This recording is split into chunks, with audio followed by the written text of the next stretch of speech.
Welcome to some very famous people you've never really heard of. Bite-sized biographies of the famous, the infamous, and the quirky in less than an hour. My name is Philip D. Gibbons, and there is more information about me, this podcast, and a bibliography at someveryfamouspeople.com. There are also photographs of many of the individuals and items mentioned in this podcast. At the conclusion of Part 1 of this presentation, there will be additional suggestions concerning further information about today's subject, Ambassador Kenneth Taylor and the Canadian caper. And while we're at it, why don't you head on over to Amazon and pick up a copy of my novel, Is That Your Final Answer?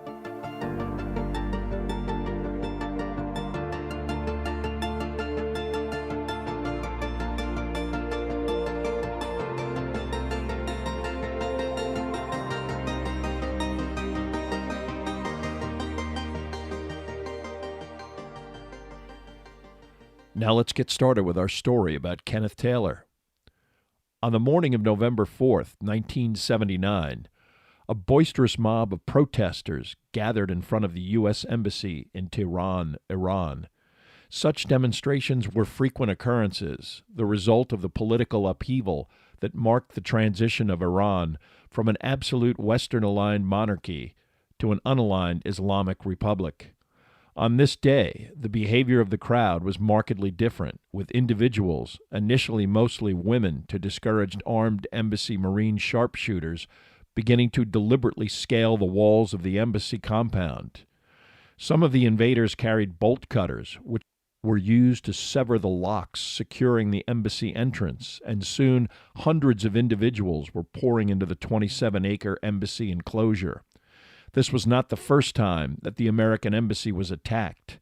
On February 14th, a faction of heavily armed radical Marxist guerrillas known as the Fedayeen-i-Khalq stormed the embassy successfully and forced American Ambassador William Sullivan to relinquish control. But at that time, the interim Iranian secular government was dominated by traditional politicians who were opposed to such radical elements as the Fedayeen, and the occupiers were quickly expelled. By November, the Ayatollah Khomeini had consolidated power over the country, and when the students forced the surrender of the American inhabitants and refused to leave, he did nothing to remove them.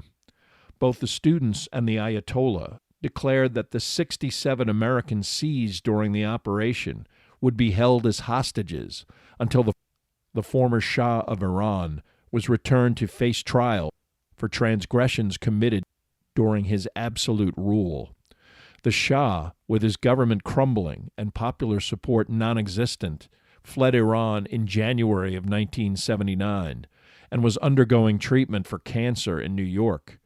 Initially opposed to the Shah's admission to the U.S., the Carter administration, subsequent to intervention by both Henry Kissinger and David Rockefeller, relented and allowed the exiled monarch admission for examination and subsequent radiation treatments. Carter's action on behalf of the Shah enraged the Iranian people, and within weeks the embassy was seized. The U.S. government's inability to both anticipate such an outcome and close the embassy before admitting the Shah, and the misguided outlook that the Iranian government would never sanction such a transgression against international law and diplomatic immunity, was the culmination of a massive intelligence and policy failure. Now the U.S. government was left without a single official on the ground to attempt negotiations with a hostile entity that refused to even meet. Luckily, there were individuals willing to not only help, but even risk their own lives and freedom to maintain fundamental principles of international decorum. One such individual was Canadian Ambassador to Iran, Kenneth Taylor. But Taylor's role in providing at least a partial solution to this debacle was just the most immediate result of a lengthy, ongoing foreign policy conflict. Realistically, the attack on the American embassy was rooted in a complicated sequence of American intervention in Iranian politics and society that dated as far back as 1953. Interference by the governments of Great Britain and the Soviet Union dated back to the early 40s. Based on its proximity to the Soviet Union, its extensive oil reserves, and its strategic geographic position in the Middle East, during World War II, the Allies devoted a great deal of attention to Iran and its domestic politics. The Shah's father, an army officer, installed himself as the first Shah of the Pahlavi dynasty in 1925. Openly supportive of Adolf Hitler, the Shah was removed from power by a combined British and Soviet invasion, which deposed the Shah and forced his abdication in favor of his 21-year-old son.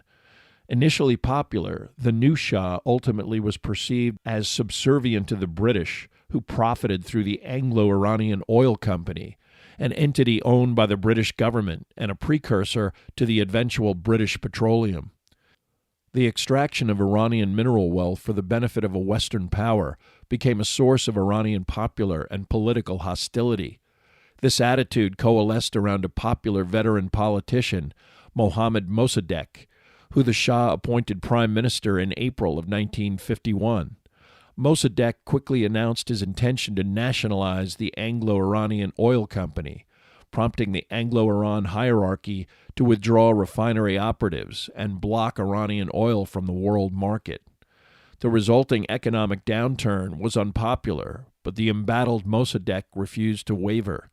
By 1953, the British were no longer the imperial power that could crush such a quasi-colonial upstart. But the U.S., under the newly installed Eisenhower administration, was already involved in Cold War conflicts in Korea and elsewhere, and Iran, with a viable domestic communist party and geographic proximity to the Soviet Union, was another country run by an unpredictable individual who might embrace Moscow. This and Mossadegh's October 1952 severing of all British diplomatic ties precipitated clandestine U.S. intelligence activity. By March of 1953, the U.S. government, through the CIA, was actively planning a coup against Mossadegh. This effort, orchestrated by Teddy Roosevelt's grandson Kermit Jr., a full-fledged CIA operative, initially attempted to convince the Shah to merely dismiss Mossadegh and appoint a more compliant prime minister. The Shah refused and also opposed any attempt to undermine the Iranian government, but when informed that a military coup would take place with or without his support, he relented. In early August, he signed 2 decrees, one dismissing Mossadegh, the other appointing a hand-picked CIA lackey as the new prime minister. When chaos ensued, and it appeared that the Mossadegh government and his supporters might survive, the Shah fled Iran, toughing it out in Rome's Excelsior Hotel, the CIA initially believing that the coup was a failure. On the ground, Kermit Roosevelt was not ready to give up. Using both cash and persuasion to buck up various Iranian military figures and assorted street criminal elements to intimidate the government until an armored attack was launched on the prime minister's residence, killing hundreds of people. Mossadegh went into hiding, eventually surrendered, and the Shah sheepishly returned from Europe. One of his first acts upon his return was the coordination of a new, much more beneficent agreement with British and American oil interests. His direct rule, supported with copious amounts of American foreign and military aid, continued unabated for the next 26 years.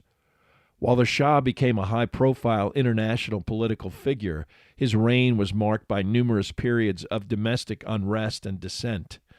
Recognizing that instilling Iranian culture with progressive economic and political concepts appealed to the nationalist mentality of many Iranians, the Shah spent billions of petrodollars on literacy and infrastructure. He proclaimed his White Revolution, a series of government reforms designed to address land distribution, advance women's suffrage, expand literacy, and introduce broader industrialization. Although the Iranian economy boomed and a large middle class emerged, government corruption and hostility from the ulama, or Islamic clergy, also resulted. This in a country that was still fervently Muslim. anger revolving around allowing female participation in politics and non-Islamic political figures gaining official access to government positions, solidified opposition in the form of Ruhollah Khomeini, a charismatic imam whose fundamentalist interpretations resonated with many deeply religious Islamic Iranians.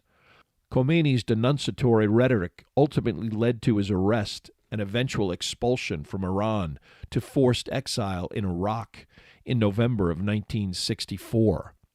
For years, Khomeini remained an obscure Iranian dissident while the Shah burnished a global image as a competent, powerful ruler, fervently anti-communist and completely in line diplomatically with American foreign policy interests. The Shah seemed completely in charge of a stable, dependable U.S. ally. But beneath the surface, cracks in the Shah's absolute rule began to surface, the result of a still deeply nationalist population which hated the U.S. for its interference and viewed the Shah as a lackey and Western puppet. This animosity was also fueled by the rhetoric of Khomeini, available on cassette tapes that circulated openly via the country's mosques. Like any despotic regime that feared popular unrest, a repressive security agency was established immediately after the coup of 1953, an agency that was formed and trained under CIA auspices, specifically Herbert Norman Schwarzkopf, the father of the eventual Desert Storm commander. By the mid-60s, this organization, with the title of Intelligence and Security Organization of the Country, better known by its Iranian language acronym SAVAK, was fully involved in detaining political prisoners of all stripes.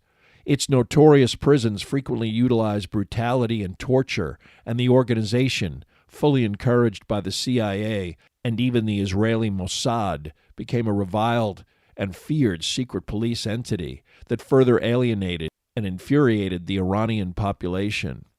The Shah became more and more isolated behind palace walls, his family and political associates contributing to a culture of corruption by diverting government funds and foreign aid into their own pockets.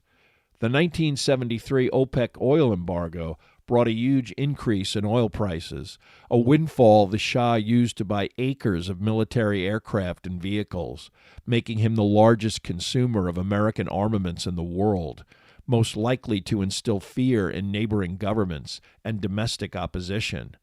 But this wasteful expenditure, with money diverted from any effective national purpose, underlined American ties to the Shah. Additionally, by the late 1970s, as many as 100,000 people are alleged to have been disappeared via SAVAK and its prisons. With this entity's repressive behavior the subject of scorn from entities like Amnesty International and the Western press, the Shah always denied any existence of such methods, an attitude that only hardened domestic opposition. By 1978, even with the advent of the Carter administration and its focus on human rights, the Shah remained an important game piece of American international geopolitics, and the U.S. government's tone-deaf attitudes toward the growing national revulsion toward the Shah only intensified the anger of the Iranian people. In a notorious incident that occurred during an official presidential visit to Iran on New Year's Eve 1978, the Shah and Jimmy Carter exchanged toasts that were publicized throughout the country. The Shah praised Carter for his high ideals of right and justice, moral beliefs, and human values. Although told by local American diplomats to use restraint in praising an individual now perceived by many as a corrupt despot, the American president responded effusively by stating, "Iran, because of the great leadership of the Shah, is an island of stability in one of the more troubled parts of the world. This is a great tribute to you, your majesty, and to your leadership, and to the respect, admiration, and love which your people give to you." This exchange caused a sensation in Iran, hardening anti-American attitudes, the public believing that America couldn't care less about the thousands of the Shah's victims and the political repression in Iran, and Carter's whole human rights initiative was merely hypocritical rhetoric from a cynical superpower intent on its own interests. In a country already deeply paranoid about American interference from entities like the CIA, Iranian governmental opposition began to perceive the Shah and the U.S. as one and the same. Jimmy Carter's diplomatic myopia was underlined by a fundamental failure that eventually helped to create an American foreign policy disaster. Despite an initially successful ability to exert influence and even regime change throughout the 50s, the CIA was about to add another troubling entry to a list of operational incompetence that by 1978 already included the Bay of Pigs, the Tet Offensive, the rapid fall of the South Vietnamese government, and additional future colossal disasters like 9/11 and the Iraq War. Having helped create the Iranian domestic security apparatus SIVAK, the CIA relied mostly on this agency's operatives, who presented both a biased and skewed perspective on Iranian political affairs and, most importantly, on the Shah's ability to withstand any domestic upheaval. Having listened to effusive praise from the U.S. and facing open political demonstrations and hostility, the Shah responded with police and military force, only increasing domestic unrest. By mid-1978, the country was gripped by both massive strikes and rioting in most major Iranian cities, much of this unrest fueled by either anti-Western attitudes or religious fundamentalism. Lurking abroad in mid-1978, Ruhollah Khomeini, now referred to with the Islamic honorific of the Ayatollah Khomeini, was expelled from Iraq by Saddam Hussein. He eventually settled in a Paris suburb, a relocation that allowed the Western press to access his news conferences and receive his declarations and generally increase his international presence and Iranian political stature. On August 19, 1978, politically motivated arson in a crowded theater in the Iranian city of Abadan horribly killed over 430 people, many of the victims' entire families, including young children. Instead of providing an official government response of sympathy and understanding, the Shah instead blamed communists and religious fanatics, further polarizing the population and adding more unrest. But even at this late date, the U.S. government had no sense of the impending collapse of the Shah, Jimmy Carter personally encouraging him to weather the storm on several occasions. In a final desperate attempt to retain power, in early November 1978, the Shah imposed martial law, actually jailing members of the government and the Iranian parliament on charges of official corruption, a practically comical assertion in light of the Shah and his entourage's long-term behavior. This desperation only resulted in an intensification of rioting and open destruction of businesses and government buildings. To the end, the American government remained oblivious to the obvious signs leading to the collapse of the Shah's government. Despite Ambassador William Sullivan's sudden and frequent warnings that only a deal between the Ayatollah and the Shah would stave off collapse, Carter and his foreign policy advisors continued to believe that the Shah could survive. In a final official act, the Shah appointed a civilian politician, Shapur Bakhtiar, as the new prime minister to replace the military government. Bakhtiar immediately announced several measures of concessions to lessen political repression and reduce corruption, including freeing hundreds of political prisoners, also revealing that the Shah would leave Iran for health reasons, but not before relinquishing millions of dollars of his own money to the Iranian government. It was too little, too late. The only popular response, more violence and destruction. The Shah and his wife fled the country on January 16, 1979. His children and close relatives already were in the U.S. But instead, the Shah initially chose to travel to Egypt and an official welcome from President Anwar Sadat. Less than 3 weeks later, the Ayatollah landed at Tehran's Mehrabad airport, the city greeting him with a crowd of over 3 million people. Khomeini's political attitudes were made immediately clear. Any appointments by the Shah were invalid, the result of an illegal government. Of Bakhtiar and others, Khomeini commented, "I will kick their teeth in. I decide on the government." He also stated that although he would appoint his own prime minister, his long-term intention was to construct a republic based on Islamic fundamentalism and Sharia law. He routinely vilified the United States as the Great Satan and mocked the Soviet Union as the Lesser Satan. Within days, he made good on his word, appointing a new prime minister, Mehdi Barzagan. Most members of the Bakhtiar government, including Bakhtiar, fled the country. Over the next few months, Khomeini worked on the framework of a national constitution. Eventually adopted, it named him as the de facto absolute ruler of Iran. In the absence of the Shah, Khomeini then directed national hostility towards the U.S., which made the takeover of the American embassy not only feasible, but nationally popular. The Carter administration, confronted by an utterly hostile government with no ability to acquire any military or political intelligence, and with an overall Tehran diplomatic corps either too intimidated or, in the case of communist countries, openly hostile, now faced an impossible task in its attempt to even begin to negotiate for the release of the hostages.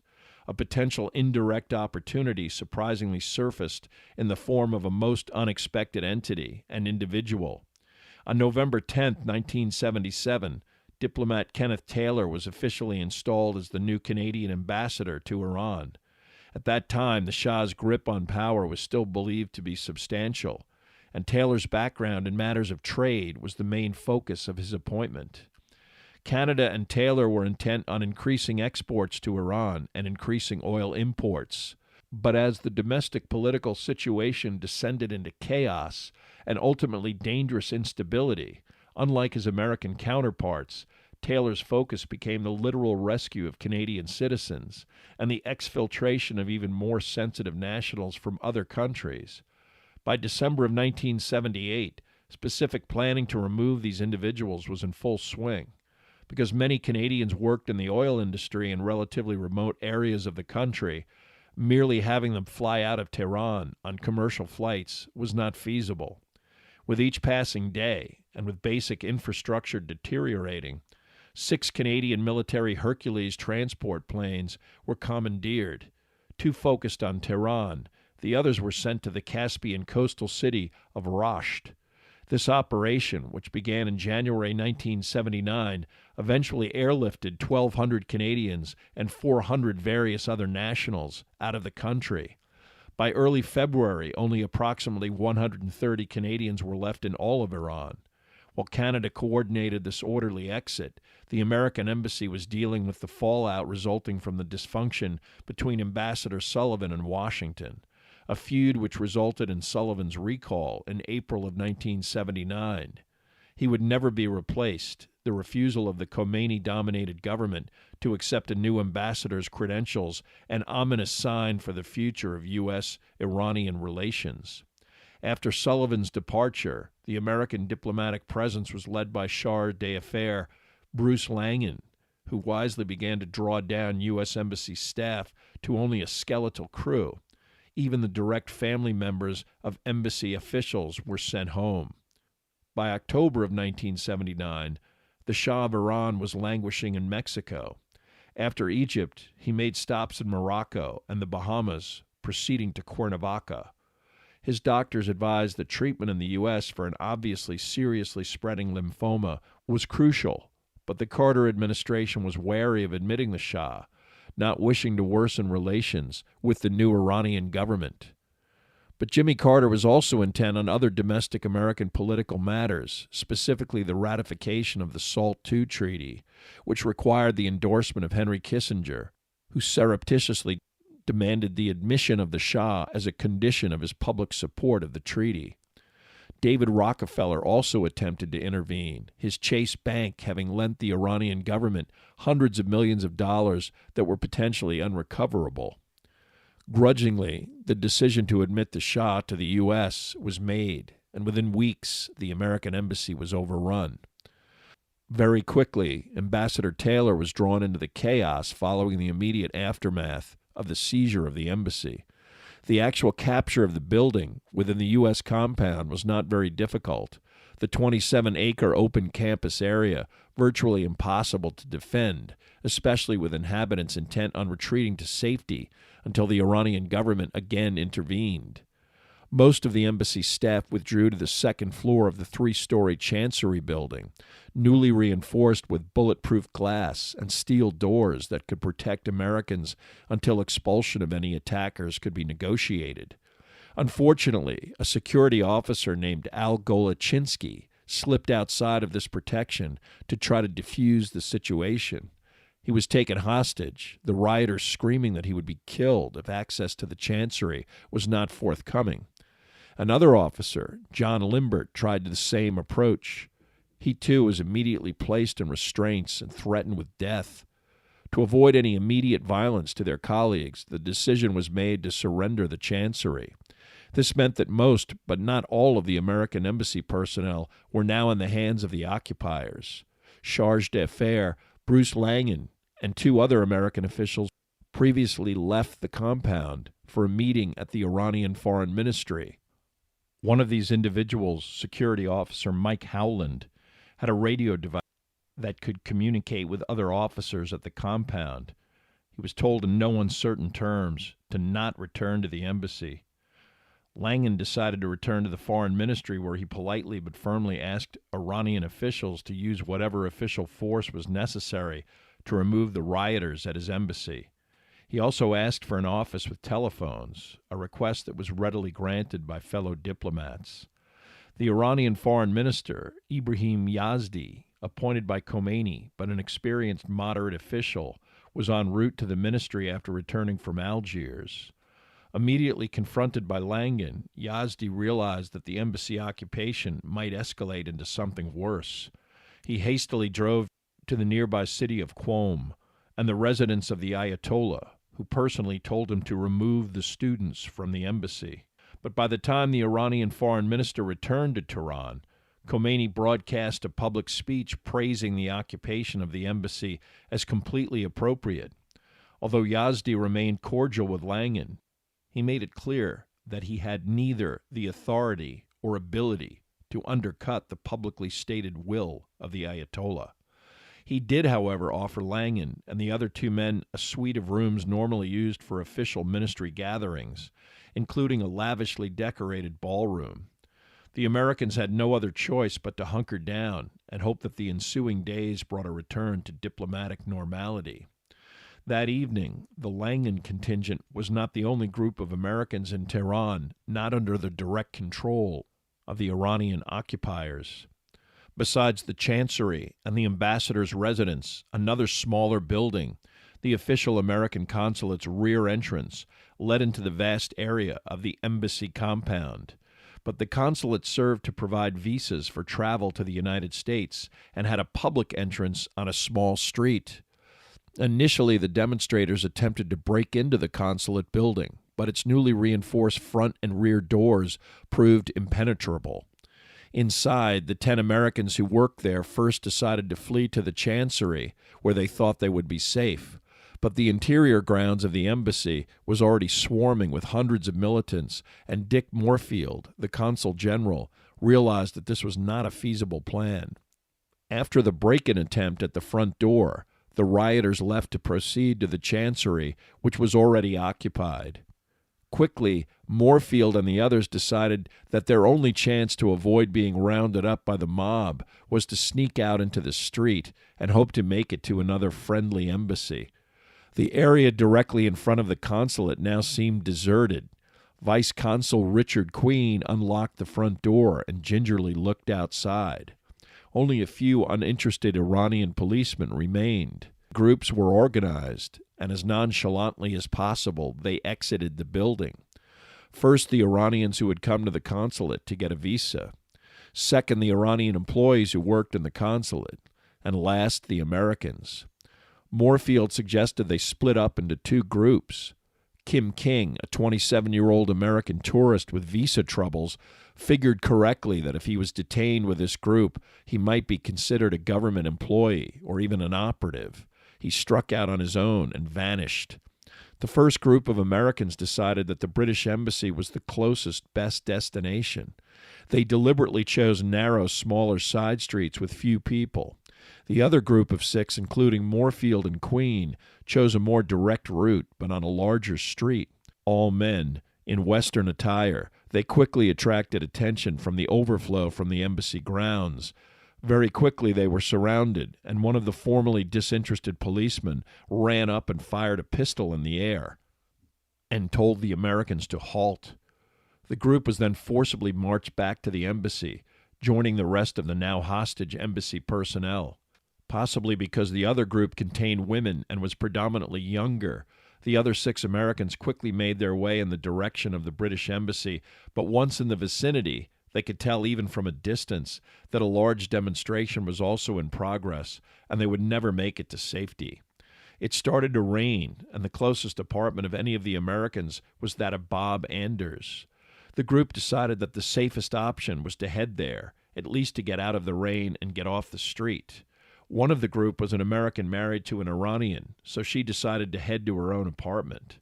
Once situated, Anders then contacted various other Americans who worked in Tehran, but not at the embassy. When Catherine Koob, the executive director of the Iran-America Society, offered to shelter the group, 4 of the 5 immediately took her up on the offer. The 4 were married couples Mark and Cora Lajek and Joe and Kathy Stafford. A driver picked them up and took them the 2 miles to the Society building.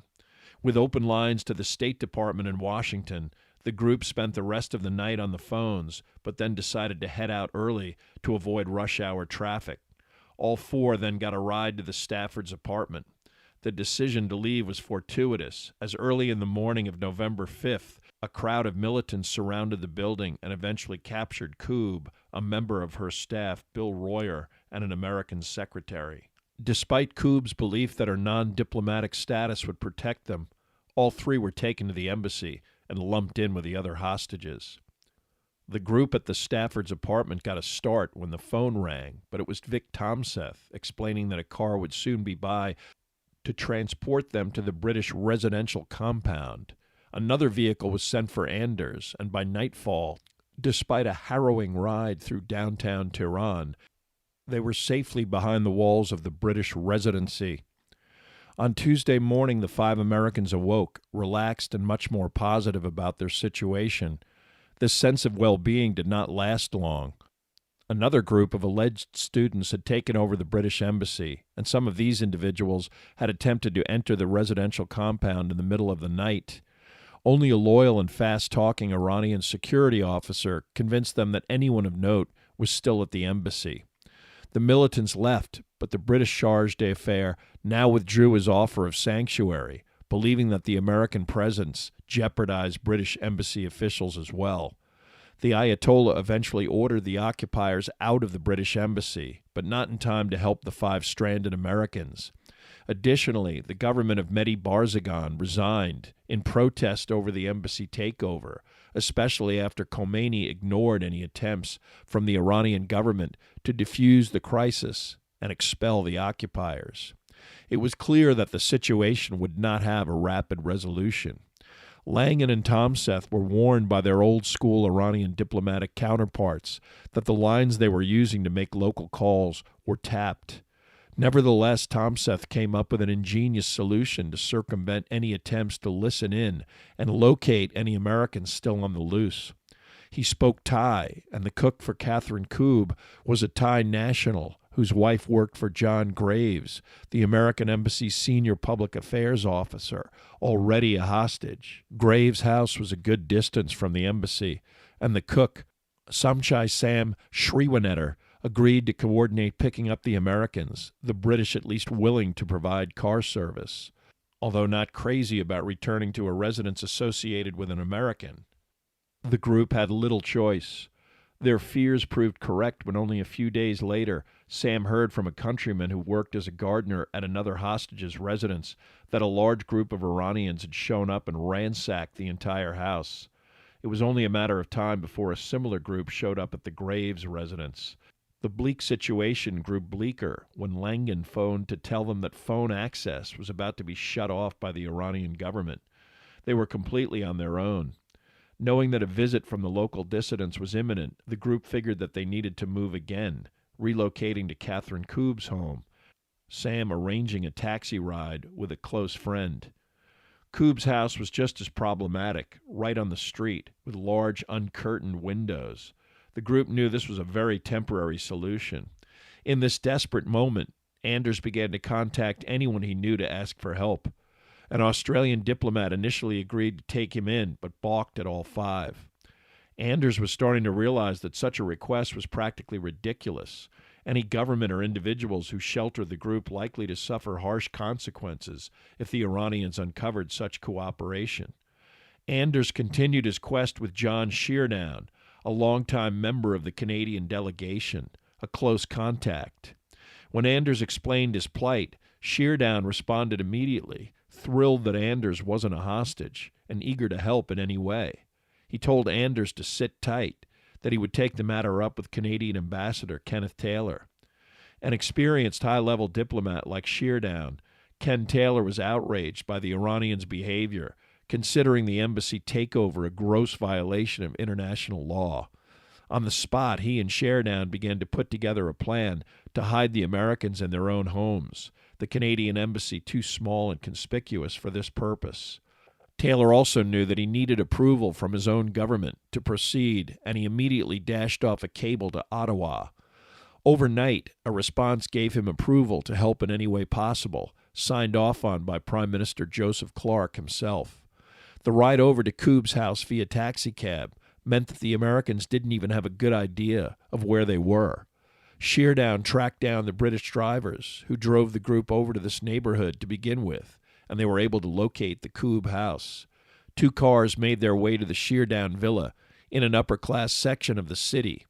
Sheardown was watering his front walk when they arrived, a nice opportunity to anticipate the Americans' arrival that did not arouse suspicion. He quickly waved the vehicles into his garage, shutting the door behind them. Quick introductions were made, and then the group made its way inside where Sheardown's wife Zena and Ambassador Taylor were waiting. The plan was to leave the Lejeks and Anders at the Sheardown house. The Staffords would go with Taylor. The Sheardown house was quite comfortable, 17 rooms on several floors, enough space for the Americans to have their own quarters. A courtyard allowed the group to be outside in the sunshine without attracting any attention. The ambassador's residence was just as impressive, Taylor already explaining their presence to any Iranian help as out-of-town guests. All of the American escapees were eventually able to watch television and see footage of their comrades. Blindfolded, their hands bound, it was clear that the hostages were under great duress. Although spokesmen for the student dissident group maintained that the detainees were being treated humanely, actually they were all subjected at minimum to physical restraints and verbal abuse, and some, those suspected of being intelligence operatives, were harshly interrogated, beaten, forced to endure mock executions, and placed in solitary confinement in actual prison cells. Officially, the militants who seized the embassy were known as the Muslim student followers of the Imam's line, all of this group's members allegedly students at local Tehran universities. But the age of some of the male occupiers, their sophisticated weaponry, uniforms, brutality, and violent threats delivered in the first moments of the embassy attack indicated that these were not passionate idealists, but trained military personnel. The precision and organization of the initial attack also indicated input from the PLO, its head Yasser Arafat having met repeatedly with Khomeini. Worst of all, rather than his initial claim that he did not know in advance but ultimately approved of the occupation, the Ayatollah not only was aware of the attack but approved of it in advance. With many leftist and even Marxist entities involved in the chaos of Iranian politics, it was probably believed that a national focus of hostility toward the United States would strengthen the Khomeini government's grip on power. For the hostages and the escapees fortunate enough to avoid actual capture, this was especially problematic because it indicated that this stalemate was not an issue to be resolved in days or even weeks, but a deliberately precipitated crisis to be manipulated for as long as it proved beneficial to the Khomeini regime.